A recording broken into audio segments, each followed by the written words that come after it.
it's yours. Oh boy, I'm in charge. All right. Good morning, everyone. Reverend Doug's title was Wisdom and Vision Personified as Santa, and that just made me think of children and being childlike wonder. So I found this reading from Ernest Holmes.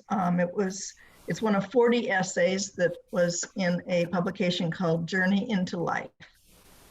So before I begin, I just invite you all to settle into your chairs, your couch or your bed, wherever you are, and take a couple of deep breaths.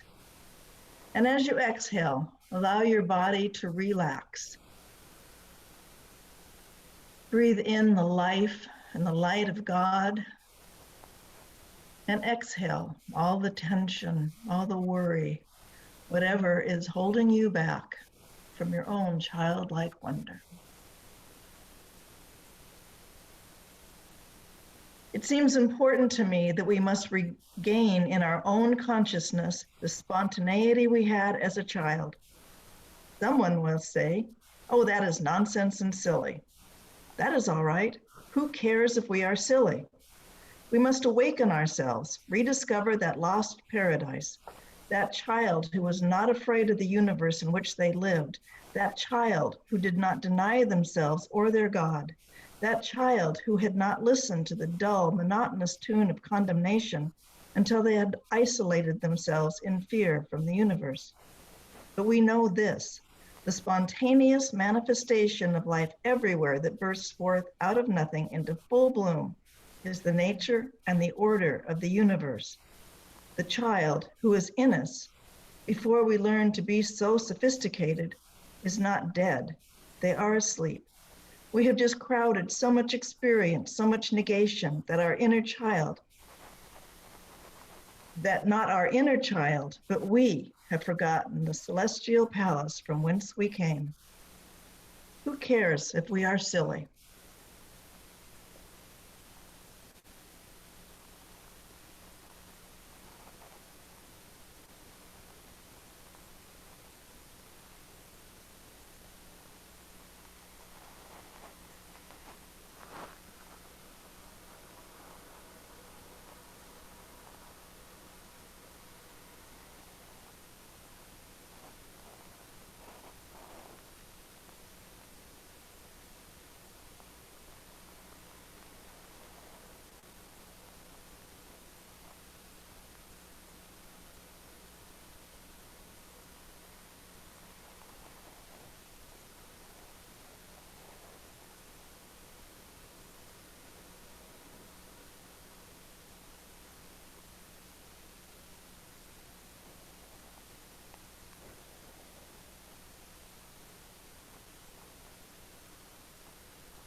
The greatest thing in all my life is loving you.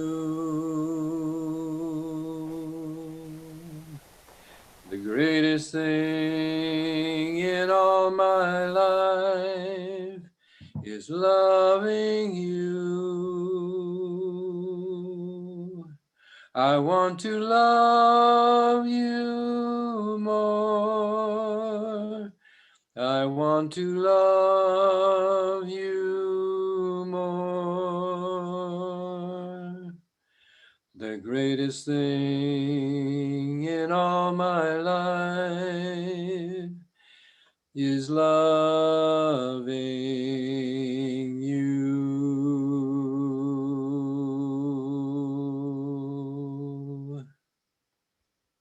The greatest thing in all of our lives is love, because that is where we come from. We were born of love. We were born of light. We are celestial beings. And as we move about our day, our life, our being radiates this love and this light. And yes, we can encompass childlike wonder in everything we see, say, and do. And I know that because we are all connected through the one life, the one light, the one love, that we all have in our hearts the knowing that we are celestial beings, that we are connected at the very source. And so every time one of us walks a path of light, we take others with us. And so I know that this gathering today is surrounded by light, it's guided by love, and that we will all come away knowing something deeper about ourselves, a way to raise our consciousness, a way to be more fully in our own lives, in our families, in our community. And so I simply let this gathering and the words of Reverend Doug speak and be good, because that is the only thing that they can be, is good. And so it is. So it is. I want to know you more. I want to know you more. The greatest thing in all my life is knowing you.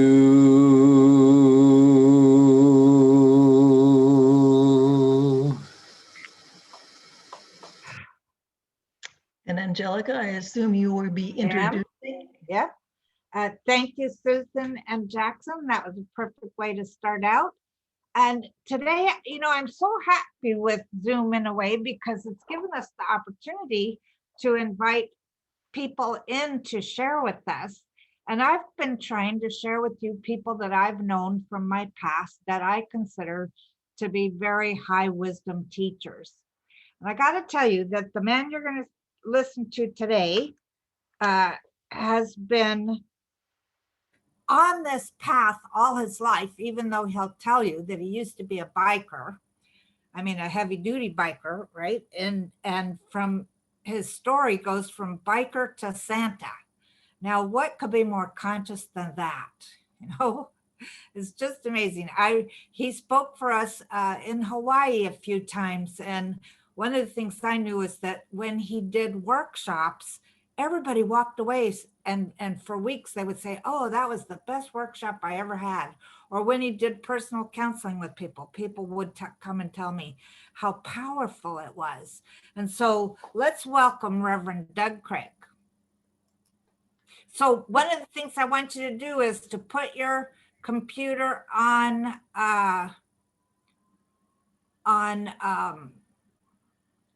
speaker view, so that when he speaks, you could see him better, right?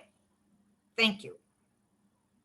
Well, Doug, good morning, everyone. It's great to be here with you today. And my topic is Wisdom and Vision Personified as Santa Claus, which is one of the ways my ministries evolved too. I began my ministry in 1988.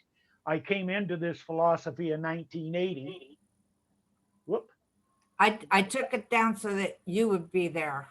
Oh, okay. So I'm still okay then, right? I can't see myself. Okay, good. Well, I can't see anybody, so sorry about that. Okay. You can't see anybody. Put yours on speaker view. There we are. Okay, something happened and I disappeared. Well, I began my ministry, as I said, in 1988, come into the philosophy in 1980. 1980 was a real starting point of having to reformulate and redevelop my life, because for the previous 17 years, from 14 to 30, I was involved in alcohol abuse, drug addictions, gangs, trafficking. I was a leader in a motorcycle gang for 6.5 years. That is eventually, after I left, was taken over by the Hells Angels. So I come into the ministry. I was in the corporate world as a professional accountant too. I got that done. And come into the ministry, and it kind of evolved in me going back to teaching as a college professor at the Southern Alberta Institute of Technology. And then it morphed into being a Santa. And boy, what a ministry that is. It's very interesting. So Reverend Angelica wanted me to talk about this 2020. And she asked me to talk about how we're stepping into a whole new reality. First thing I want to say is we're always stepping into a whole new reality. So we've got to be clear about that. Always. And sharing the timeless wisdom that comes from being Santa. One of the things I want to say too, to start out with, it's really important and a real powerful tool, is Santa transcends religion and culture. Santa is much bigger than that. You would not believe the number of new Canadians from different cultures and Muslims and Jewish people, and everybody come to see Santa, because Santa is much bigger than that. And so I have an opportunity to be part of the melting pot. And believe me, using what I know from the science of mind, I can always put that back into my Santa work. You wouldn't believe how it works. So I want to get going and talk about believing in possibilities and about this COVID thing. You know, Santa had to be recreated this year. Last year, I had over 10,000 people sitting on my lap. This year, I had none. I still did 80 hours of live performances in real neat environments. One of them being Santa in a workshop with the kids out there talking to them over a microphone, and Santa back here talking back. So socially distanced, always wearing masks, Santa with a mask on, if you can imagine that. Gee, if I ever put one of those on when I was younger, I'd really be in trouble. I guess you know what I'm talking about with that kind of stuff, right? But it was very interesting. And, you know, one of the main things I learned about that, I'm going to kind of go forward into one of my other points, and I'm going to talk about that. It's called the lost art of asking. That's one of the timeless wisdoms that we need to know, that asking is a very important part of our life, because that utilizes one of the three qualities of mind. We use the directive, setting goals and stuff. We use the contemplative, meditation and prayer, but very seldom do we use the most powerful tool, which is a receptive quality of mind. And it's learning how to ask the right question and get the answer. Is very powerful. You all use it anyhow. You say, oh, gee, you know, I just can't remember their name. 2 days later, you got it. So, you know, it's about learning to ask. And this year with this distance, I was 12 feet away from the children, and they still come up to the microphone. And, you know, one of the things that the comments come back, dozens of them, by the parents saying, oh, it was so nice. We really liked the microphone because our child is shy. And lots of the children know what they want. They're very bold, and they get up there to see Santa and they freeze. They're afraid of asking. Okay? They're afraid of asking. Now, Jesus in Matthew said one of the key things, he didn't say it's going to be given to you. He said, ask and it'll be given to you. He didn't say you're going to get it. He said, you got to ask before you get it. You got to seek before you find it. You got to knock or take action before things start to happen. And Ernest Holmes in The Science of Mind says the lesson is simple enough. When we ask for anything, we are to believe we have it, but we are to ask for that which is in unity with life. The unity includes health, happiness, and success. Let us dislodge doubt, fear, and unbelief and trust implicitly in God. So we've got to learn to ask. Now, one of the major revelations here, folks, is it's not just the children that have a hard time asking, it's parents and grandparents. Examine yourself and just ask yourself, question, where am I afraid to ask for what I want? Ask for what I need. Ask what I feel I'm worthy of. We don't ask because somewhere along the line, there's all kinds of negative connotations on it. Our job is, like Dr. Holmes said, is to have that unity with life, health, happiness, and success. So that isn't taken away from anybody else. It's learning to ask for what it is that we want in all areas of our life. And so, you know, with Santa, that's one of the great timeless wisdoms, because everybody's up there to ask. So we got to believe in possibilities. That's the other thing Santa does. Believes in possibilities. The possibility that good can come. Gifts can come. And that good can come for people in their lives. You know, a lot of the times when I get asked for, and I just love it when this happens, I get asked for peace. A lot of the children want world peace. So whenever I get asked that, I call the family up and I stand there and I talk to them and I tell them how, I say, I'm going to tell you how we get world peace here today, but I'm going to need you all to help. because you see, you can't find peace in the world until you find it in yourself. And as you find it in yourself, that's what you bring to the world. And if each person does that, that's how we get peace. But you got to do it inside and bring it to the world. It's just a great opportunity to be able to provide them with that. One of the other things that's, I think, really important for life is individual success doesn't come from what you do yourself. It comes from team. It's the team that you have around you. Reverend Angelica could not do the center if it wasn't for the team. It's the team around that allows you to have this beautiful message coming out to reinforce what we believe and what to learn. So with Santa, the team is Mrs. Claus. Now, you have no idea how that's powerful for us as husband and wife to do Mr. and Mrs. Claus. It's not what we started out to plan to do, but I always tell people, because they always ask about Mrs. Claus when she's not there, and I always tell her about all the work she does for Santa to keep his clothes together, to help him with food preparation, looking after all the elves. I mean, Mrs. Claus is a key component for Santa to be able to do all of this and to be that person. Now, in our job, Mrs. Claus handles the kids waiting. Can you imagine anybody been in lineups or that where kids are waiting? It could get pretty dicey. Well, I got to tell you, she is so good at it that last year I had to go, oh, Mrs. Claus, I need some children. There's nobody up here seeing Santa. They were all hanging around with Mrs. Claus, which is kind of neat. And I remember one venue, there was these two young girls and a mother went by, and mother was really frowning, and the two young girls wouldn't even look at Santa. But they ended up talking to Mrs. Claus, and the girls were afraid of Santa and they didn't want to have nothing to do with him. But they said, Mrs. Claus, do you think we could get a picture with you? So she come and talked to me, and I exited, and she brought him up into Santa's chair and got a picture. And you should have seen the light on the mother's face and on that of the children. And people say, oh, was your ego bruised? Heck no, I was ecstatic, because it's not about that. It's about bringing joy and pleasure however we can. And by the way, that's a regular thing, wanting to see Mrs. Claus and not Santa. Isn't that interesting? So you got to have your ego in the right place. Now, and that's important. And we also have elves too, you know, like in some of my venues, I have elves and they assist. So that's all part of the profile and the presentation. So we present that on that basis. And of course, the key component is team and asking and believing in possibilities.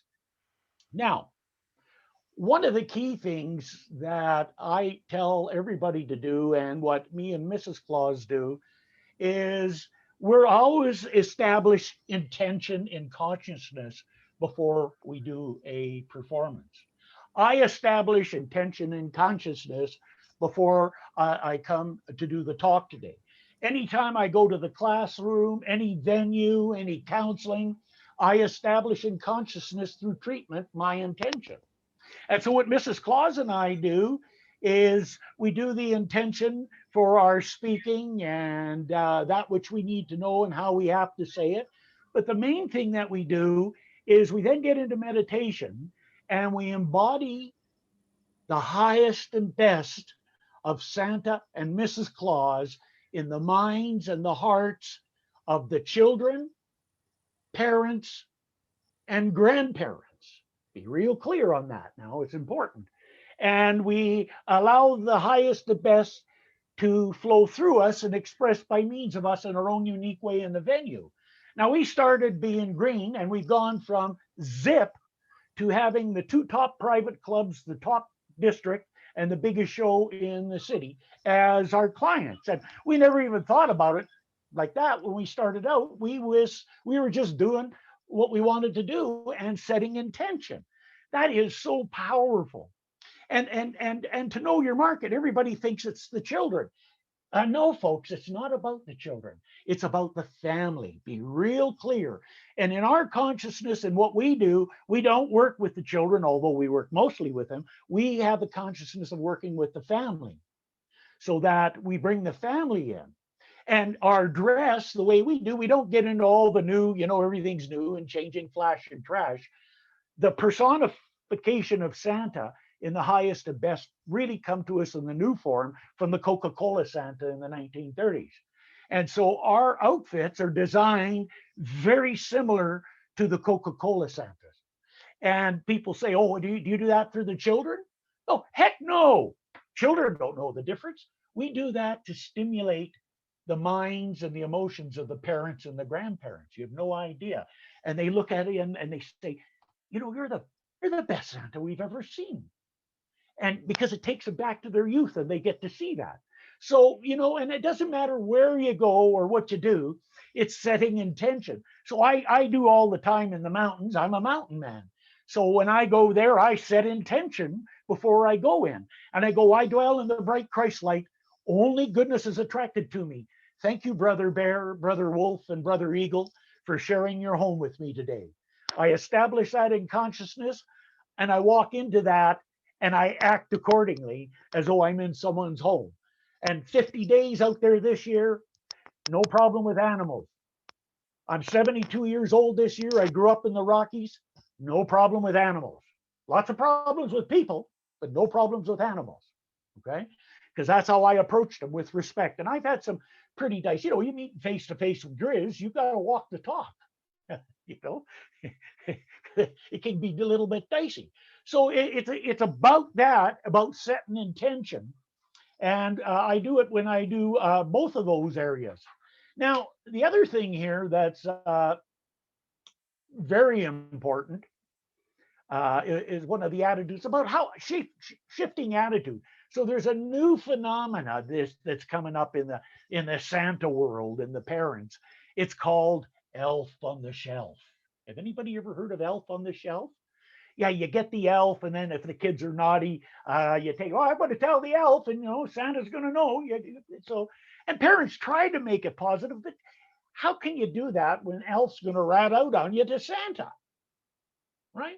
So I always ask kids when they say, well, we got elf, and I say, well, Santa's going to tell you how to work elf.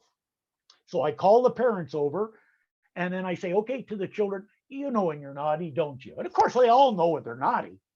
I said, do you like being naughty? Well, nobody likes being naughty. So I said, when you feel yourself being naughty, or when mom and dad recognize it and tell you, go see your elf on the shelf and say, elf, I love you. And just wait and feel and watch and feel the love that'll come back to you, because Santa will send it back through the elf. And you know, when you're in love, you're not naughty anymore. When the parents love that. What a great way to be able to bring this philosophy in and change some of those things. So I have a lot of neat things, and then I get neat things back. Last year I had this little girl come up. She's about 10, very somber and solemn. And I said, well, you know, went through the deal with her. I said, well, dear, what would you like for Christmas? And she looked at me and she said, Santa, all I want is for my mom to be rewarded for all the loving and kind things she does for everybody. And I got to tell you, I just teared right up on the spot. In fact, I had to take my glasses off, get my hanky out. I called her mom up, told her mom teared up, the aunt teared up, and 3 people in the line that didn't even know what was going on all teared up. So it's kind of one of those really interesting experiences. And so we get rewarded very well for what we do financially, very, very well. However, the $1 million payments come from the kids and some of the stuff that happens. So, you know, when your intention is clear, and you're out there giving and not attached to any outcomes or things coming back to you, then the gifts that come back are incredible. And that moves into one of the key components here. And we all know this component and this wisdom from the ancient times. It's called the law of giving and receiving, or sowing and reaping. Ernest Holmes said in page 440 of the textbook, he was referring to Matthew chapter 10:8. He said, freely ye have received, freely give. And he goes on to say, when the law of circulation is retarded, stagnation results. It is only when we allow the divine circuit to flow through us, on and out, that we really express life. The law of giving and receiving is definite. Emerson tells us, be aware of holding too much good in our hands. So it's all about circulation and flow. So one of the things when I do treatment, I always say, perfect circulation, assimilation, and elimination in all of my bodily functions, all of my physical affairs, all of my mental affairs, and all of my emotional affairs. Because you want to have that perfect circulation there. And I think everybody will agree that gives you health. So we need to take that back and know it works the same way in our life, giving and receiving.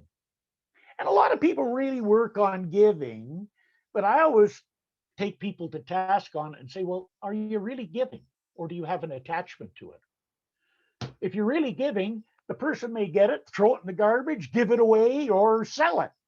How do you feel about it? It doesn't matter what they do with it. Your job is done when you do the giving. If you got attachments to it, anybody ever have attachments to giving? Well, I didn't even appreciate it or say thank you. Not really giving. That's their problem, not ours. And so that's one of the things that we've got to do is get real clear on giving. And so the essence of Santa is all about giving, all about receiving, and all about asking. By the way, you have to also learn to be a good receiver. Most people say, oh, I'm a good receiver, but when was the last time somebody wanted to take you out for lunch and pay for it? You say, oh, no, that's okay, I can do that. Or when was the last time you said no to something that somebody wanted to give you? I can remember Reverend Helen Street, that was and Reverend Angelica, and a friend of mine too. She used to say, I would just take things, and then if I didn't want it, I'd give it away because somebody else was looking for it. And she told a story about one time walking along the beach in Asilomar, and somebody come up to her and gave her a marijuana stick. And everybody said, well, what, did you take it? She said, yeah. And I come by and somebody asked if I knew where I could get one. So I give it to them. You know, I'm not suggesting you won't do that, by the way, but just gives you an idea about circulation and flow. And you know, we got to do that with our spiritual work too. Anytime we try to advance, part of advancing is accompanied by something that you can release, because you can't pack everything and take it with you. But the problem is we keep pushing forward and we don't want to let go. And so what that results in is what I call spiritual constipation. And we all get that way sometimes. So we need to know that we're working on both ends of it. So it's circulation, assimilation, and elimination. So there's a lot of different things that you could get from the wisdom of the ages, from not only what I do as Santa, but from everything that you do in all of your life. These ideas are not just Santa ideas. These are ideas of what we need to do. So we got to learn to ask for what it is we want. And we got to learn to give properly. And we've got to learn to receive, that circulation, flow. And in between, we have the assimilation. We take everything in. So at the end of the day, it's all about how we see ourselves, how we perceive ourselves, but more important, it's intention. How do I go from one of those scoundrel that had 17 years of experience to be able to be a professor, a preacher, a mountain man, and a professional Santa? Only because I decided it to be so, and I worked at it, because one has to change what doesn't serve what one says they want to be and do. I didn't know what I wanted to be and do, but I know I didn't want to be and do what I was doing. So I said, God, if there's a way I could get my life back, I would spend the rest of my life in service. And I never questioned that. The second day I went in there to the center, they asked, the spirit said, you're going to be a minister and you're going to like it. Well, I didn't know nothing about it, but I ended up being that because I followed what was given to me. My ministry is different than I thought it would be, and I wanted it to be, but it works really well the way it is.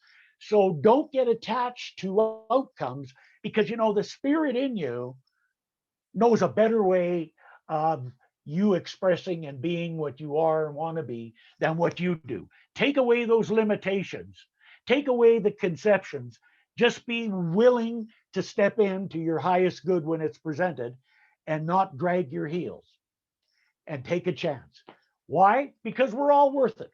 So I'll close with an opening or a closing treatment here. Please join me in consciousness and know that there is one eternal life that is forever giving of itself, and that's God's life, and that's our life right here and right now. And as I speak the word for myself, I know it to be your truth. So please accept it and take what you can for yourself from it.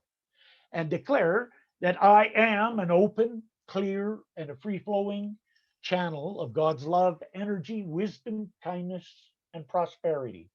And that which I have to say and how I have to say it for the greatest good of all concerned flows through me with clarity, with conviction, with understanding, and with humor.